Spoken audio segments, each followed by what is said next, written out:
From Pacifica, this is Democracy Now! Tuesday was election day across the country. Voters turned against the Republican Party 1 year after Donald Trump was elected president. In Virginia and New Jersey, Democrats took the governorships. The first openly trans legislator was elected in Virginia. And in Philadelphia, civil rights attorney Larry Krasner was elected district attorney with the backing of Black Lives Matter and Occupy Wall Street. This is not another story about the history of kings and queens. This is a story about a movement. And this is a movement that is tired of seeing a system that is systematically picked on poor people, primarily black and brown. This comes as a group of Democratic and progressive activists have published a new report, Autopsy, the Democratic Party in Crisis, that blames Democratic Party loyalists for refusing to examine their own role in their party's defeat. We'll speak with co-author Norman Solomon, then more on money and politics as we look at new revelations from the Paradise Papers, a trove of millions of leaked documents on offshore finance that reveal Commerce Secretary Wilbur Ross is conducting business with Russian President Vladimir Putin's son-in-law through a shipping venture in Russia. Ross says he's done nothing wrong. I think the media has made a lot more out of it than it deserves. The fact that it happens to be called a Russian company does not mean that there's any evil in it. We'll speak with Guardian reporter John Swain, who co-authored 3 reports from the Paradise Papers on Tuesday alone. Offshore cash helped fund Steve Bannon's attacks on Hillary Clinton, the 7 Republican superdonors who keep money in tax havens, and Democratic donor built up vast $8 billion private wealth fund in Bermuda. All that and more coming up. Welcome to Democracy Now!, democracynow.org, The War and Peace Report. I'm Amy Goodman. Democrats made big gains in elections across the United States Tuesday as voters turned against the Republican Party 1 year after Donald Trump was elected president. In New Jersey, Democrat Phil Murphy defeated Kim Guadagno in the race to replace the deeply unpopular Republican Governor Chris Christie. In Virginia, Democrat Ralph Northam defeated Republican Ed Gillespie in a gubernatorial race that was widely seen as a referendum on President Trump's policies. In response, Trump tweeted, quote, "Ed Gillespie worked hard but did not embrace me or what I stand for." He tweeted that from Asia. Northam's acceptance speech was briefly interrupted by immigration rights activists who protested Northam's pledge to sign a ban on sanctuary cities as governor. The protest prompted a security official to rush Northam off the stage. In Maine, voters approved an expansion of Medicaid for low-income adults, defying the Republican Governor Paul LePage and lending support to the Affordable Care Act. In Ohio, voters rejected a measure that would have forced pharmaceutical companies to reduce the price of prescription drugs after Big Pharma outspent its opponents by a 3-to-1 margin. In Washington state, Democrats have flipped the state Senate and will take control of the entire Washington state government. In New York, voters rejected a convention to rewrite the state's constitution, while in New York City, incumbent Mayor Bill de Blasio won a second term in office in a landslide election. In Philadelphia, Pennsylvania, civil rights attorney Larry Krasner has been elected district attorney. Krasner is a longtime opponent of capital punishment who opposes police stop-and-frisk policies, has represented protesters with Black Lives Matter, ACT UP, Occupy Philadelphia, and other progressive groups. And in Virginia's Prince William County, Democrat Danica Roem is set to become the nation's first openly transgender state lawmaker after she was elected to represent the 13th District of Virginia's House of Delegates. This is, well, former Danica Roem, former journalist Danica Roem, speaking ahead of Tuesday's election. It shouldn't be a revolutionary act to say, this is who I am, this is why I'm well qualified for office as a longtime local reporter and as a lifelong resident of the district I'm running to represent. It shouldn't be revolutionary to have to say, like, and I'm transgender. It is, yes, I am all of these things. With her victory, Rome will unseat 73-year-old, 13-term incumbent Republican Bob Marshall, who's repeatedly called himself Virginia's chief homophobe. Marshall authored an unsuccessful bathroom bill that would have prohibited transgender people from using public restrooms matching their gender identity. President Trump told assembled leaders of South Korea's government Tuesday that the United States stands ready to attack North Korea over its nuclear weapons program. Trump made the threat in a speech to South Korea's National Assembly, in which he blasted North Korea over its human rights violations. The time for excuses is over. Now is the time for strength. If you want peace, you must stand strong at all times. To the shock of many, Trump also used his speech to promote his golf course in Bedminster, New Jersey. And he pressed South Korea to purchase billions of dollars in U.S. weapons. Trump's South Korea trip continued to draw protesters, including hundreds who gathered as Trump toured the U.S. Army base, Camp Humphreys. We do not want Trump to visit South Korea because he keeps on talking about war in the Korean Peninsula and putting pressure on commerce and forcing weapons trading. How can we welcome someone like this to Pyeongtaek and South Korea? Earlier today, Trump arrived in Beijing for talks with Chinese President Xi Jinping ahead of planned stops in Vietnam and the Philippines.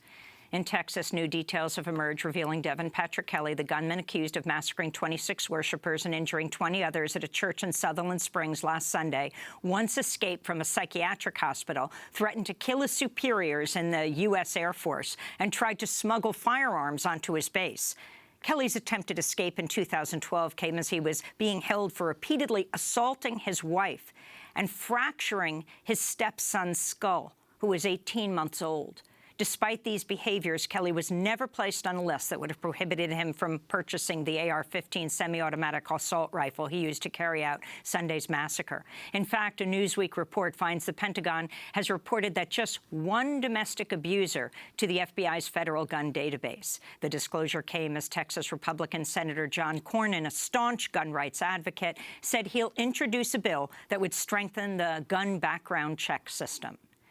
On Capitol Hill, President Trump's nominee for a high-level Pentagon post called it insane that civilians can buy semi-automatic rifles for personal use. Dr. Dean Winslow made the comment during his confirmation hearing Tuesday before the Senate Armed Services Committee.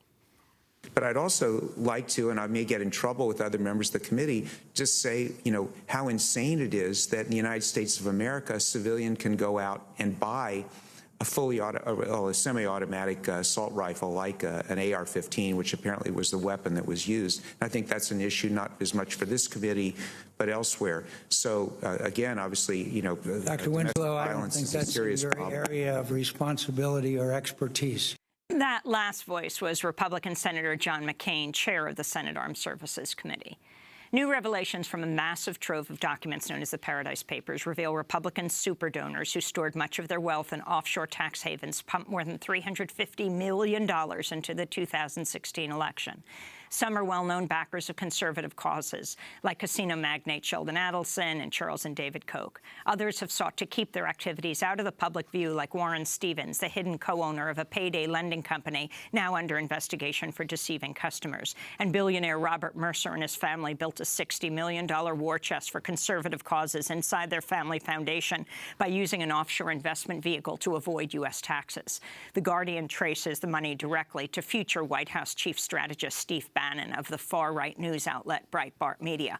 We'll have more on the revelations contained in the Paradise Papers' 13.4 million leaked documents later in the broadcast with Guardian reporter John Swain. In Yemen, residents are reporting severe shortages of food, fuel, and medicine after the U.S.-backed Saudi-led coalition stopped all shipments by land, air, and sea to the war-torn nation. Medical experts warn the clampdown puts millions at risk of starvation and will worsen Yemen's cholera epidemic, which has sickened more than 900,000 people. This is UN Humanitarian Affairs spokesperson Jens Larke. The situation is catastrophic in Yemen. It's the worst food crisis we're looking at in the world today. 7 million people on the brink of famine, millions of people being kept alive by our humanitarian operation. So this is a lifeline that must be continued every single day. In Afghanistan, gunmen disguised as police officers stormed a television station in Kabul Tuesday, killing 2 employees and forcing the station off the air for several hours. The attack came as NATO's Secretary General said the military coalition is adding 3,000 troops to its Afghanistan operations, with the U.S. supplying half the troop increase. In India, a thick blanket of toxic air pollution has covered the city of New Delhi, prompting a public health emergency. In some parts of New Delhi, air quality readings reached the maximum score that instruments can measure, 999, with a score above 100 considered unsafe by India's government. The pollution is so bad, Delhi's chief minister called the city a gas chamber. A recent study by the medical journal Lancet found air pollution kills 500,000 Indians prematurely each year. In Bonn, Germany, delegates to United Nations climate talks from nearly 200 nations have adopted a final agenda for the COP23 convention as they work to keep global temperature rise to less than 2 degrees Celsius. On Tuesday, climate activists staged a demonstration inside the convention space saying governments are not doing enough. This is Dipti Bhatnagar of Friends of the Earth International. Seeing the poorest and the most vulnerable communities already facing horrific climate impacts, we need the developed countries to drastically reduce their emissions now.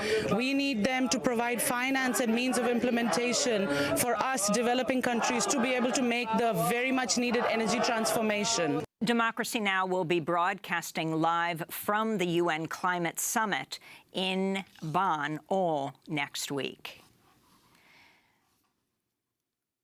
On Tuesday, this news from Syria.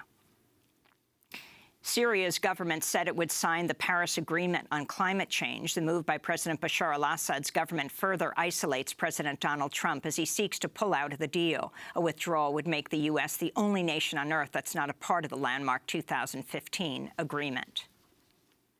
Hollywood movie mogul Harvey Weinstein hired a corporate intelligence firm and a secretive agency run by former Israeli intelligence officers to suppress allegations Weinstein sexually harassed and assaulted women.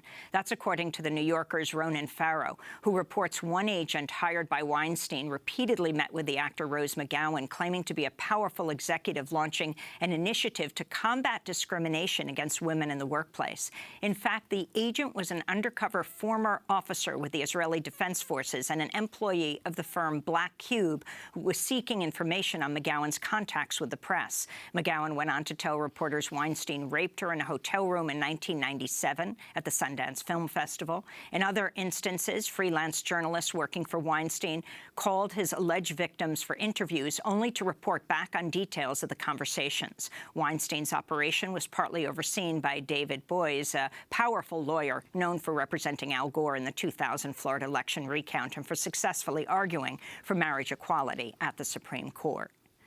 On Capitol Hill, the head of Puerto Rico's Electric Power Authority, known as PREPA, abruptly canceled a planned appearance before a House committee Tuesday as questions mount over his role in securing a $300 million no-bid contract from the Montana-based company Whitefish Energy. An executive with PREPA told the House Committee on Natural Resources that Ricardo Ramos is too busy overseeing reconstruction of Puerto Rico's electric grid, which was totally destroyed by Hurricane Maria. The company Whitefish is based in the tiny hometown of Interior Secretary Ryan Zinke, called Whitefish, and the head of the private equity company that backs Whitefish was a Trump campaign donor. In Texas, Mexican national Ruben Cardenas Ramirez is scheduled to die by lethal injection this evening over the objections of Mexican diplomats who've called his planned execution illegal. Ramirez was sentenced to death after he was convicted of killing his 15-year-old cousin in 1997. But Mexican officials cite conflicting statements by witnesses at Ramirez's trial and shoddy forensic evidence. This is Carlos Sada, Mexico's deputy foreign minister. From our perspective, of course, the procedures have not been exhausted. The fact that there is a violation of due process on the one hand, and on the other hand to the Vienna Convention, and not having the possibility of an interview with a consular officer, of course, is a violation, and that's why it was sanctioned in this way by the International Court of Justice at The Hague, where they recommend proceedings be reopened. And in Washington, D.C., the Justice Department has dropped a case against a Code Pink protester who faced up to 12 months in prison on disruptive conduct charges after she burst out laughing during Senate confirmation hearings for Jeff Sessions as Attorney General. Desiree Feruz was arrested in January after she laughed audibly when Sessions said he had a record of treating all Americans equally under the law. During the protest, demonstrators wore white hooded robes and chanted, "No Trump, no KKK, no fascist USA." Sessions has a long history of making racist comments, including reportedly saying he thought the Ku Klux Klan was, quote, okay, until I found out they smoke pot. And those are some of the headlines. This is Democracy Now!, DemocracyNow.org, The War and Peace Report. I'm Amy Goodman. And I'm Juan Gonzalez. Welcome to all of our listeners and viewers around the country and around the world. We turn now to the outcome of Tuesday's elections around the United States, where Democrats made big gains as voters turned against the Republican Party 1 year after Donald Trump was elected president. In New Jersey, Democrat Phil Murphy defeated Kim Guadagno in the race to replace the deeply unpopular Republican Governor Chris Christie.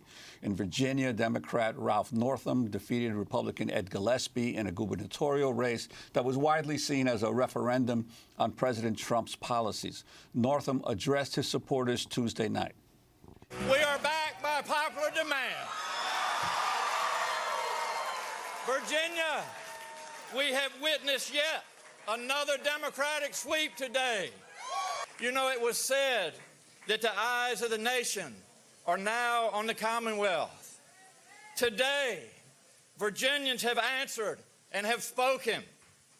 Virginia has told us to end the divisiveness, that we will not condone hatred and bigotry, and to end the politics that have torn this country apart. In response to the defeat of Republicans, Trump tweeted, quote, Ed Gillespie worked hard but did not embrace me or what I stand for.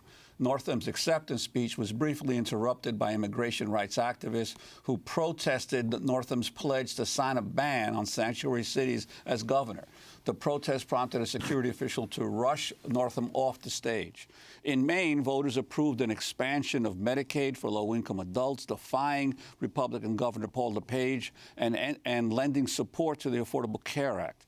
In Ohio, voters rejected a measure that would have forced pharmaceutical companies to reduce the price of prescription drugs after Big Pharma outspent its opponents by a 3-to-1 margin. In Washington state, Democrats have flipped the state Senate and will take control of the entire Washington state government.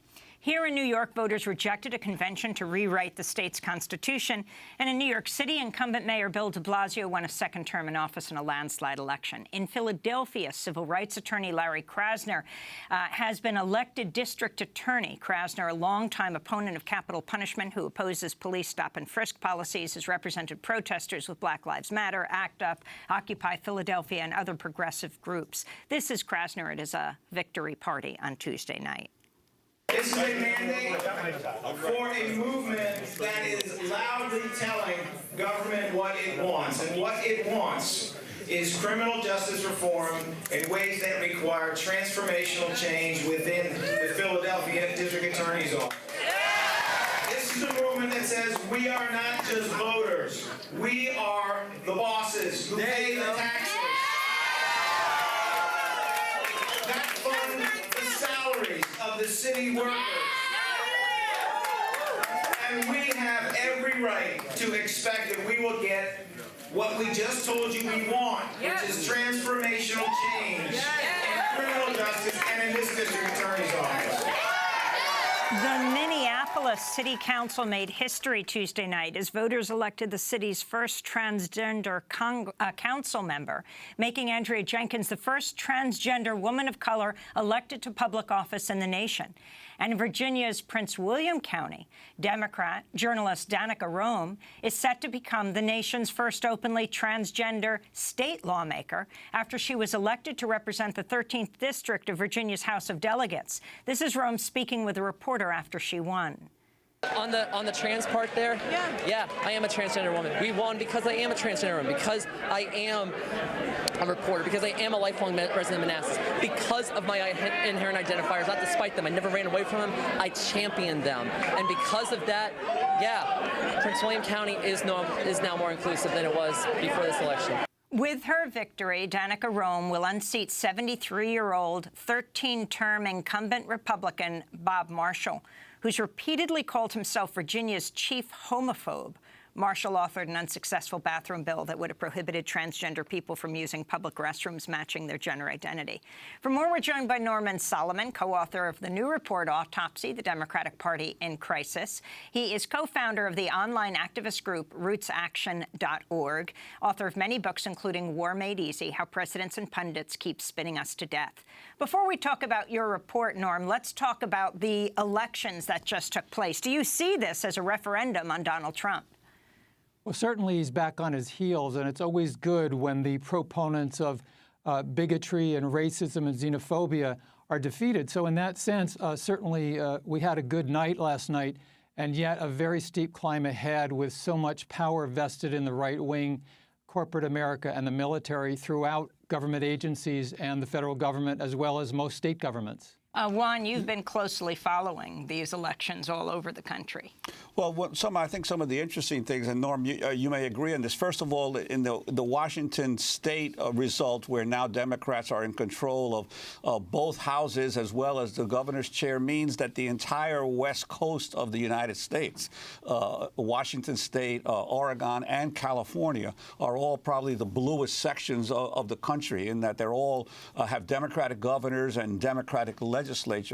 And also in New York City, apparently, not just Bill de Blasio's 40-point victory in the city, but also the suburbs, Westchester County and Nassau County, both now have Democratic county executives where they previously had Republican ones. So it seems to be that some of the blue areas of the country are becoming even bluer, but that doesn't mean that the rest of the country necessarily is shifting that much. I'm wondering what your thoughts on that. Right. Well, what happened in Washington state means that now 7 states out of 50 have total Democratic Party control over the governorship and the legislatures. But at the same time, we have fully half of the states. So we're talking 25, 26, where Republicans control every branch of government. And I think that's an indicator of just how many gains have been made by an extremist right-wing party, which Noam Chomsky correctly calls the most dangerous criminal organization in the history of the world. That's where we are right now. And unfortunately, the Democratic Party has not been able to put together the mobilization of the base in a way that can counteract that kind of very vile corporate militarist force that we have.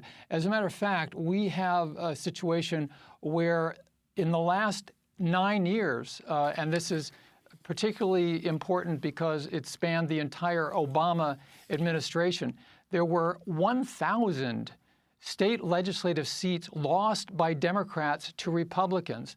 And that tells us something about the overall effect of the corporate policies that have been pursued from the top of the Democratic Party. Well, Norm, let's get into your book, Autopsy, the Democratic Party in Crisis. What are some of the key issues that you raise in that book? Yes, well, this special report, which we had a task force assigned for several months to work on. I co-coordinated with Karen Bernal, who's the chair of the Progressive Caucus of the California Democratic Party. And our findings were particularly, I think, striking in that last year, the Democratic Party in the general election campaign pursued priorities and policies that have remained in place to this moment. And most strikingly, perhaps, it's to disrespect and defund approaches and outreach towards the base, young people, people of color, and the working class overall. And rather than put the messaging, the policy, the priorities, the funding and outreach, the advertising towards that base, which is the future of the party and the future, I might say, of human progress in terms of decency, human rights, environmental protection, and peace, the top of the Democratic Party last year and this has continued to fund enormously expensive pursuit of what are called the persuadables. Republican, often suburban voters who voted for Romney in 2012, and according to the Clinton mythology last year and continuing from the Democratic National Committee, somehow they're going to be dissuaded from voting for the Republican Party now. And that is a dead end, a very dangerous one, and it's actually a major reason why we have Donald Trump in the White House today. One of the issues that was raised across the country, that their top issue was health care, and something unusual happened in Maine. Voters approving an expansion of Medicaid for low-income adults, defying the Republican governor, Paul LePage, an early supporter of Donald Trump, also lending support to the Affordable Care Act. But, Norm, this whole issue of health care, of single-payer health care, of Obamacare, and how significant it is. Yeah, it's crucial, and it goes to the underlying broad question of who is the government to serve? Will it serve Wall Street or Main Street? And the mythology that keeps being propagated by so many pundits and the top of the Democratic Party is that the party needs to move to the center, quote unquote, which is a code for saying that Wall Street and the big donors should determine policy, which very much means, and you have people who are in the Democratic Party leadership like Dick Gephardt, who have been spending years preventing single payer to the best of their ability from even getting on the top of the congressional agenda. And I think this goes to the question of what does it mean to have progressive populism? And if we're going to have a meaningful social change movement that can exercise great muscle inside and outside the electoral arena, then we need to redefine what it means to have progressive politics. You know, there are many people in the Democratic Party, officials who call themselves progressive. But there's an insurance company that calls itself progressive. That doesn't mean much of anything. And what we need today, I think, and I'm very happy that the autopsy report has been getting such a strong response, including a cover story in the current issue of The Nation magazine. What we need now is a conscious effort with the Tuesday elections behind us to transform the Democratic Party, to do that from the bottom up. I was just watching on MSNBC this morning, Donna Brazile, the former interim chair of the DNC, with, of course, her now blockbuster book out, telling the national audience, she said, quote, "I like what Tom Perez is doing," unquote, referring to the chair of the DNC. Well, progressives should not like what Tom Perez is doing. He engineered the purge of more progressives out of the DNC apparatus in a meeting in Las Vegas, a national meeting a couple of weeks ago.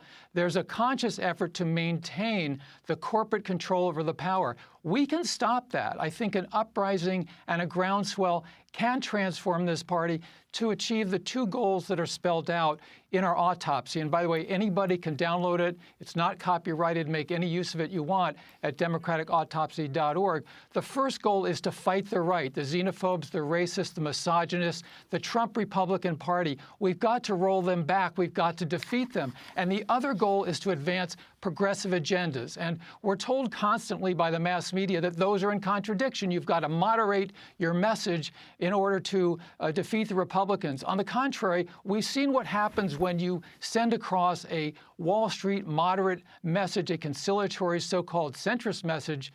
We saw what happened to Hillary Clinton when she tried to do that. We've got Trump in the White House as a result.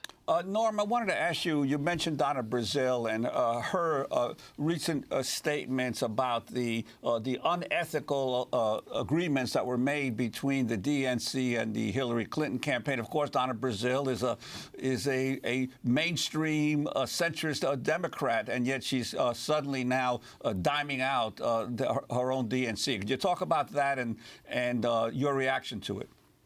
Yes, well, what we have with this whole kerfuffle, this major uproar about Donna Brazile's book and so forth, is a falling out among corporate Democrats. Some of it's personality, some of it is, okay, since Clinton lost the presidential race, then there needs to be some second guessing that's almost inevitable. I should say that 3 days before her explosive expose excerpt from her book appeared in Politico from Brazile's book, we issued our autopsy, and one of the sections is titled Democracy and the Party. It was written by a member of the autopsy task force, Pia Gallegos, who is a civil rights attorney based in Albuquerque, New Mexico. And we spelled out the gist. I mean, the loss, the suffering of democracy, the wounds to democracy of 1,000 cuts that have continued to be implemented by the Democratic National Committee. And in writing that section, Pia really detailed the way in which the Hillary Victory Fund and the really reprehensible shenanigans with the financial agreements were implemented. So we were glad to have that in the autopsy 3 days later with some details, some gory details about those deaths of 1,000 cuts of democracy in terms of funding came out from Donna Brazile. But what does it all boil down to?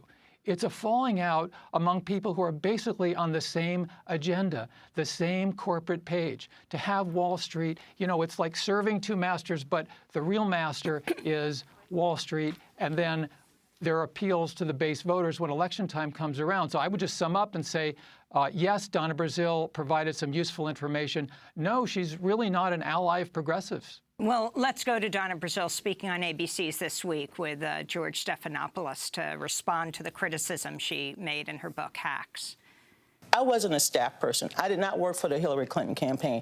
I was not on their daily strategy calls. I had nothing to do with their data analytics. I was the chair of the Democratic National Committee. I was concerned about the entire party, not just the presidential, but the senatorial, congressional, and all of the other From the sound of it, it sounds like you had a pretty dysfunctional relationship with the high command in Hillary's campaign. You even talk about telling them at some point, I'm not Patsy the slave. Oh, George, let me tell you something. I could not control the purse string of the Democratic Party, and I had to figure out what was going on within the party, that the chair of the party, and remember, I wasn't just the chair, I'm also a vice chair. I was an officer for 8 years. 8 years under President Obama. I knew what was going on within the party. I become chair, and I'm trying to write a check for something. I raised the money, and they're like, you got to get signed off from Brooklyn. I said, Brooklyn? This wasn't a standard joint fundraising agreement. They had a separate memorandum of understanding, and I needed to break that. But in order to break it, I would cause a great commotion. And this is Massachusetts Democratic Senator Elizabeth Warren speaking to Jake Tapper on CNN, who made a plea to the current DNC chair, Tom Perez. This is a test for Tom Perez, and either he's going to succeed by bringing Bernie Sanders and Bernie Sanders representatives into this process, and they're going to say it's fair, it works, we all believe it, or he's going to fail. And I very much hope he succeeds. I hope for Democrats everywhere. I hope for Bernie and for all of Bernie's supporters that he's going to succeed. Very quickly, Senator, do you agree with the notion that it was rigged? Yes. So that's Elizabeth Warren saying that the election, the Democratic part of it, was rigged. So, Norman Solomon, your report, Autopsy, the Democratic Party in Crisis, along with this book, extremely significant, but now with the Democratic victories around the country, how will you push it forward? We're going to push it forward by launching a national campaign tomorrow through rootsaction.org, which has now 1.3 million active people online, most of them living in either congressional districts and or states, for that matter, with a Democrat in the Senate or the House representing them. So we're going to be urging, starting tomorrow, those 1 million plus people to email or otherwise contact their Democrats in Congress to urge that they read fully this autopsy and then get back to the constituent so we can get a dialogue and a public discussion going. We're going to do that for the House starting tomorrow. We're going to do that for the Senate next week. Already the organization Progressive Democrats of America has endorsed the autopsy. They're going to reach out to their membership likewise.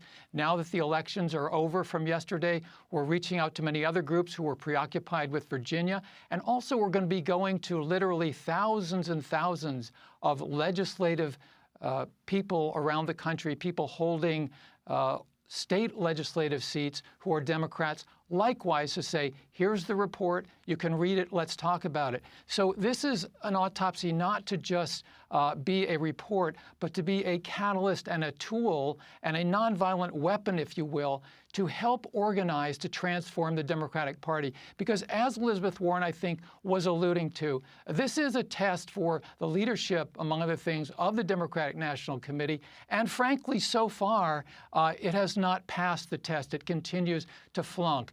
Karen Bernal from the Progressive Caucus of the California Democratic Party and I had a meeting at the DNC headquarters last Thursday afternoon, by coincidence, just after Brazile's Politico expose had been published, and we met with Will Haler, who is a senior advisor to Tom Perez. And Karen sent him a letter afterwards with 6 specific questions to Chairman Perez, very pointed questions, gave him politely till Thanksgiving to answer those questions about whether he's serious about democratizing and having an even-handed DNC and Democratic Party. And we're going to up the ante if he does not respond appropriately.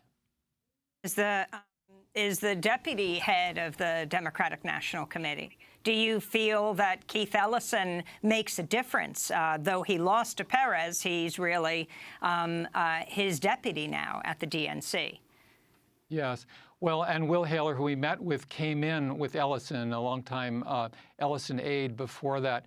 Frankly, just between you and me, Keith Ellison is boxed at the DNC. As you noted, he lost. He ran a good race to be chair. He lost to Perez.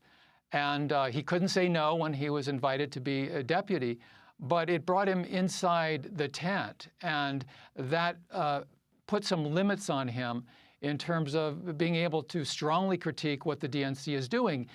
It's illustrative that after the Brazil stuff broke last week, you had Tom Perez issue just a double-talk statement, basically doubling down and justifying the unjustifiable, this sweetheart financial deal between the Clinton campaign and the DNC. And at the same time, Perez said he was going to be even-handed. Well, in federal court 2 months after Perez became chair, a lawyer for the DNC said that the DNC has a legal right, despite its charter requirement to be even-handed during the nomination process, asserted that the DNC has a legal right, if it wanted to choose the nominee in a smoke-filled back room. That was under Perez's chairpersonship. So we've got Ellison in a particular role. He's doing the best he can, but it's the grassroots that has to do pressure. It's the grassroots that has to organize effectively. And I would say to people who dismiss the Democratic Party, how are you going to defeat the Republicans next year? How are you going to prevent there being a Republican speaker or a Republican majority leader? The only way to do that, the only feet on the ground, eyes on the horizon way to do that is to organize effectively, and in the best sense of the term, progressives take over the Democratic Party. Norman Solomon, co-author of the new report, Autopsy, the Democratic Party in Crisis, co-founder of the online activist group rootsaction.org. This is Democracy Now! When we come back, more explosive revelations from the Paradise Papers. Stay with us.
Mirror Monster here, performed by Deerhoof, performed in our Democracy Now! Studios. To see the full performance and interview, go to DemocracyNow.org.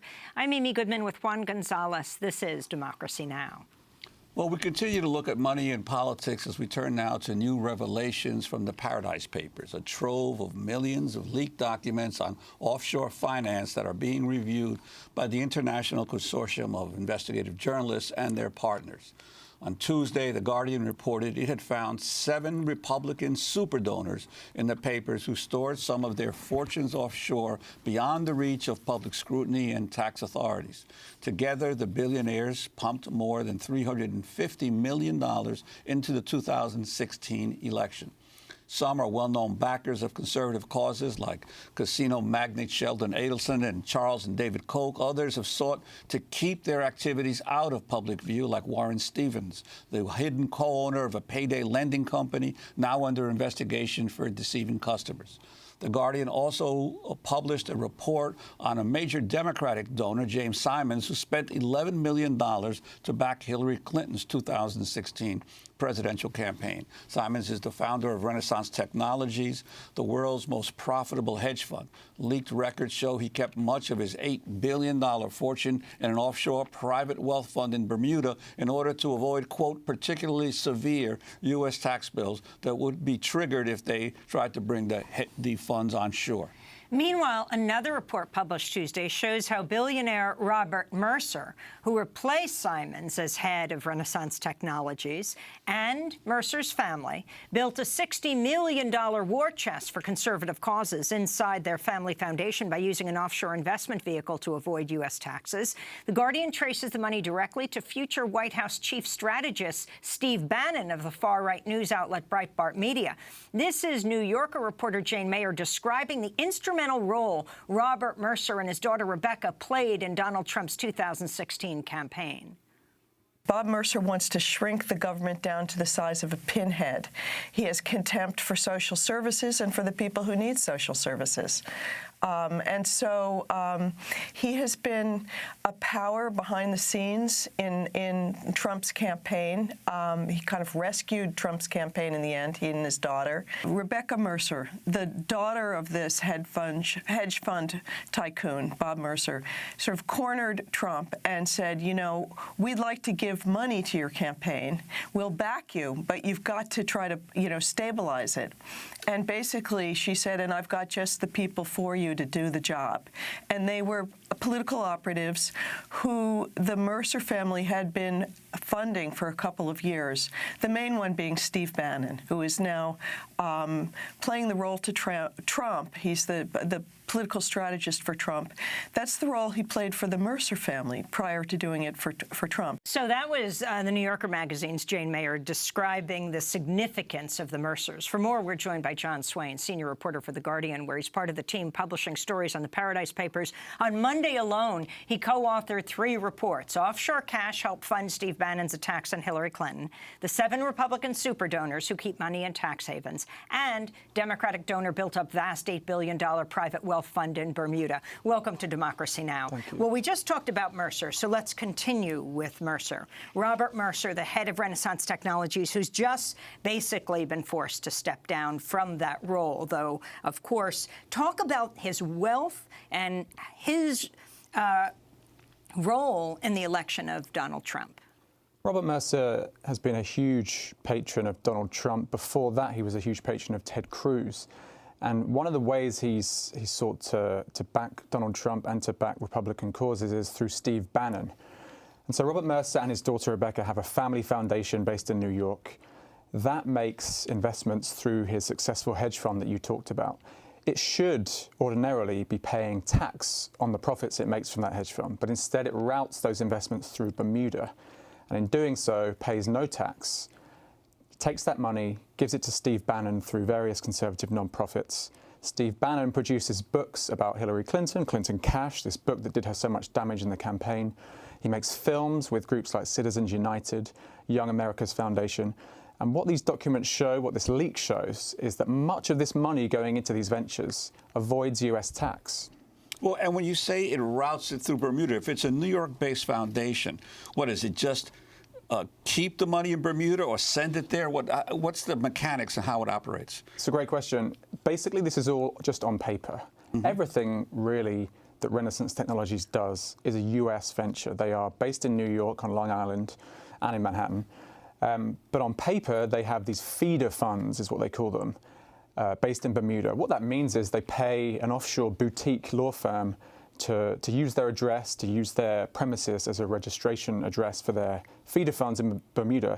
And that allows them to say, look, we have these businesses in Bermuda. And what we're doing is routing this money on paper, on computers, through Bermuda, and therefore it avoids tax. none of it's real. None of this is offices with staff members and business operations actually taking place in Bermuda. It's all just for technical reasons, which helps them avoid tax. So you mentioned Clinton Cash, the book written by Peter Schweitzer, president of Bannon's Mercer-backed Government Accountability Institute. Then it was a documentary co-written by Steve Bannon, co-produced by Rebecca Mercer, Robert Mercer's influential daughter, who's sometimes called the First Lady of the alt-right. This is a clip from the trailer for Clinton Cash. I want to thank all of you for your work to root out corruption that weakens economic development, feeds black markets and organized crime, and undermines the promise of democracy. I believe in the oldest adage in American politics, which is follow the money. A new report today claims that the Clinton Foundation gives about 10% of its money that it raises to actual charities.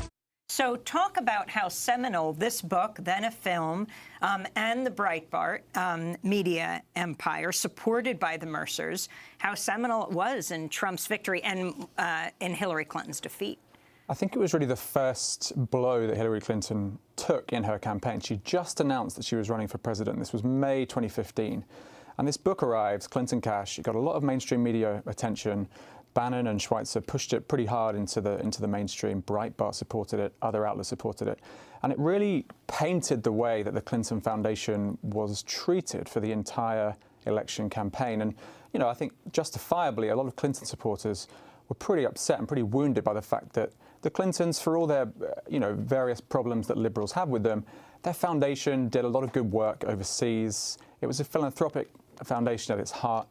This book made some very questionable charges about the sale of a uranium company to Russia. That really tarnished her from the very beginning of the campaign, and it resonates today. Only last month, the two committees in the House announced an investigation into this uranium sale, which comes all the way back from Clinton Cash. The FBI looked into it during the campaign, and the reports were that the FBI were prompted by Clinton Cash, the book. That the agents read the book and decided to look into this. And so it really did her some serious damage, I think. And that all traces back to Mercer and this offshore money. In some of the articles recently, as a result of the Paradise Papers, there's also a discussion of the current Commerce Secretary, Wilbur Ross, and his involvement in offshore money. Could you talk about that as well? Sure. So what the documents and some public filings that we looked at in light of the documents show is that Wilbur Ross has a stake in this shipping company named Navigator. Navigator does tens of millions of dollars a year business with a Russian gas company named Sibur, and one of the co-owners of that gas company is Putin's son-in-law, Kirill Shamalov. This hasn't been noticed before, this wasn't known before, that Wilbur Ross had actually retained this stake even after joining the Trump administration. He is continuing to be involved in this business venture, which sees his shipping company ship gas for Putin's son-in-law's Russian gas company from Russia into Europe. And it's and he's still involved with us now. Still involved, and he's retained these interests as he's gone into government. Well, let's go to Ross telling the BBC he had declared his interests earlier this year when he joined Trump's administration and has done nothing wrong. I think the media has made a lot more out of it than it deserves. First of all, the company in question, Sibur, is a very major hydrocarbon company. Its commercial relationship with Navigator Holdings is simply that Navigator charters some vessels to them. There's no interlocking of board. There's no interlocking of shareholders. I had nothing to do with the negotiation of the deal. The fact that it happens to be called a Russian company does not mean that there's any evil in it. So this is the current Commerce Secretary, Wilbur Ross. Your response to what he's saying, John Swain? My response would be we're not saying anything's evil involved in this. We're just saying that it presents some problems.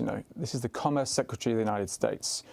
He is responsible for various areas of trade and industry, and including shipping. And so, it's quite apart from the Russia element. This is the Commerce Secretary of the United States carrying on in his own industrial business while being in government. He says he's recused himself from that kind of area of business, but, that still presents problems. But also, this Trump administration is responsible for imposing sanctions on various Russians, some of whom are involved in this company, Sibur, Wilbur Ross is part of that administration. You know, that's a pretty big conflict to be part of this team imposing these sanctions while doing business with people who are sanctioned. When we come back, the 7 Republican super donors who keep money in tax havens. John Swain is our guest senior reporter with The Guardian. He's part of that team that's publishing stories on the Paradise Papers. Stay with us.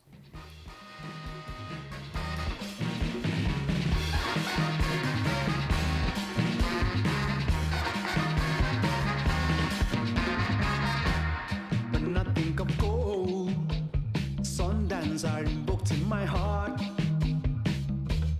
Oh, Mr. the Susan Dancer, all the nations rush take over land that feed us all.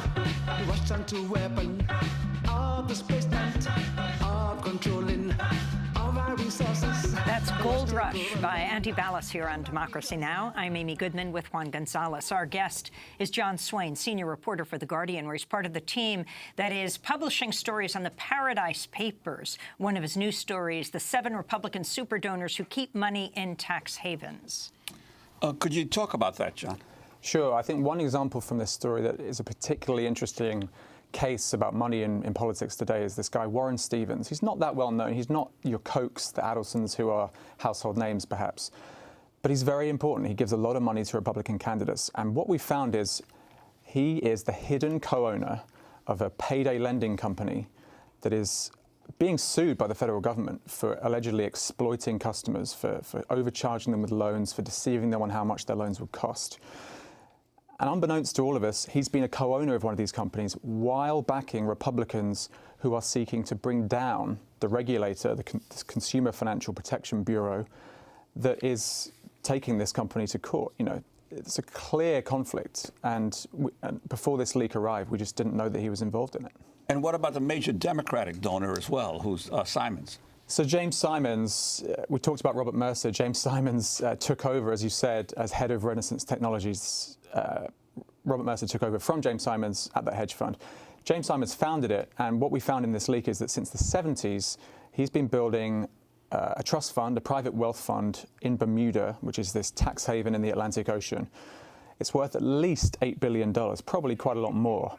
And it's been accumulating wealth year after year without facing any US taxes. And, you know, he is now saying he's going to use most of it to give to charity, which, fine, but most people, when they give money to charity, they've already paid their taxes, right? And so I think people view this as proof that for the super rich, for the ultra wealthy, there's a kind of completely different set of laws and of practices that are out of reach for most people. One of the filings leaked in the Paradise Papers shows how an attorney for Renaissance Technologies founder James Simons asked Bermuda's Supreme Court to hold hearings on restructuring his trust in private in order to prevent the Simons name from being listed in the public docket. The lawyer writes, quote, "There's always been very great sensitivity as regards even the remotest possibility of publicity of the wealth of Mr. Simons and his family. Mr. Simons himself is exceptionally private," he wrote. The Guardian also reports Simons has publicly called for higher taxes on Americans he's termed rich guys like me. So you have these two political guys, James Simons, founder of Renaissance Technologies in Stony Brook, Long Island, right near the university there, and Robert Mercer, who took over from him. Now, according to BuzzFeed, it's Simons that has convinced Robert Mercer to step back because he's demoralizing the entire company for supporting the white nationalists and Milo Yiannopoulos and Breitbart News. And so Mercer has stepped back. But you've got these guys covering the spectrum, supporting the various parties, but what they have in common is their offshore tax havens. I think that's right, and I think it actually speaks to why a lot of people on the left are disenchanted with sort of mainstream Democratic politics. This is a guy who gave $11 million to Priorities USA, the sort of major super PAC that backed the Clinton campaign. He's given millions more to other Democrats, to the Senate Democratic Fund and to the House Democratic Fund. And yet, as you say, he is storing billions of dollars offshore. And I think, as you said, it covers the spectrum to an extent, but it's the sort of the mainstream spectrum of US politics, and it's why I think a lot of liberals disenchanted with these mainstream Democrats. I wanted to ask you about the two Russian state institutions with close ties to Putin who are investing in Facebook and Twitter, but also through a business associate of Jared Kushner. That's right. So we knew that the man you mentioned, his name's Yuri Milner. He's a Russian tech investor, and he also invests in a Jared Kushner company here in the US. What we didn't know is that a couple of his investments in Facebook and in Twitter were funded by Russian state banks, essentially. One of them's a bank, one of them's a sort of investment vehicle for the Russian government. And this is more information that came out of the Paradise Papers leak. The Twitter had an investment of $191 million funded by VTB Bank in Moscow, which has close links to Russian intelligence. Facebook had a $1 billion investment funded by Gazprom, which is an oil and gas company in Russia, but it has a sort of financial arm as well. And we didn't know any of this before these leaks sort of showed us the way to find these investments. So talk more about Apple, Facebook, Twitter, and what you found in the Paradise Papers, and then lay out what these papers are and what this Appleby company is. The front page of the Times today is a picture of Madonna, Bono, and the Queen of England, and it's the Paradise Papers that links them all.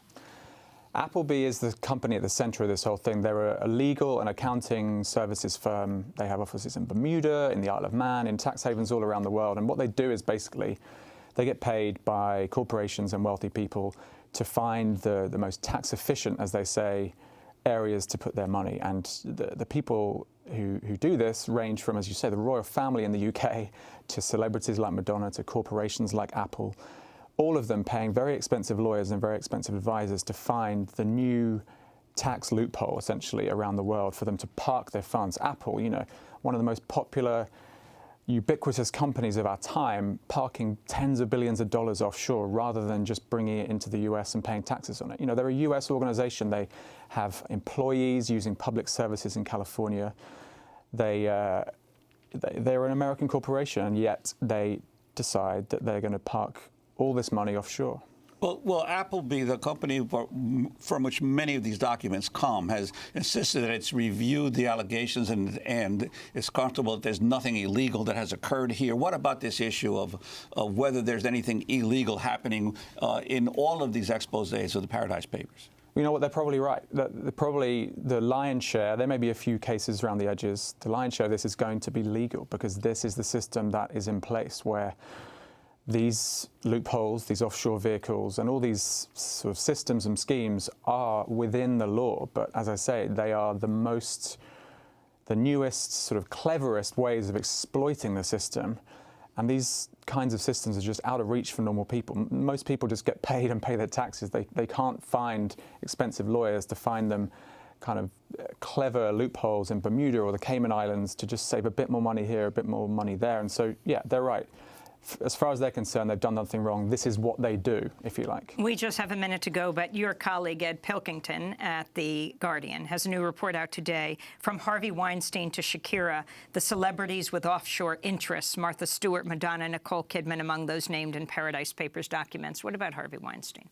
So Harvey Weinstein turns out to have been involved in a offshore scientific research company. It's a strange company where several sort of well-known people seem to have put money in. I think it's now ended, but as you said, this just shows what a range of people involved in this whole thing, from political influence to royals to celebrities like Madonna and Harvey Weinstein, all involved in putting money offshore away from the IRS. And what that means is the lack of investment in infrastructure and social services in the United States and other countries around the world. I think that's right, and I think that's what really concerns people when they read these stories. You know, times are tough. Wages have been stagnating for decades for the average worker. There's this sort of backlash against the system, which we see with Brexit and with Trump and all these movements. And actually, perhaps part of that is because the money that could be going into improving things for most people, improving public services, improving basic infrastructure in the country, is being moved offshore. Well, John Swain, I want to thank you for being with us. We will link to all your pieces. He is a reporter for The Guardian, part of the team publishing stories on the Paradise Papers. A very happy birthday to Karen Krug Meadows. Democracy Now! Is accepting applications for our paid 6-month internships. Check democracynow.org. I'm Amy Goodman with Juan Gonzalez.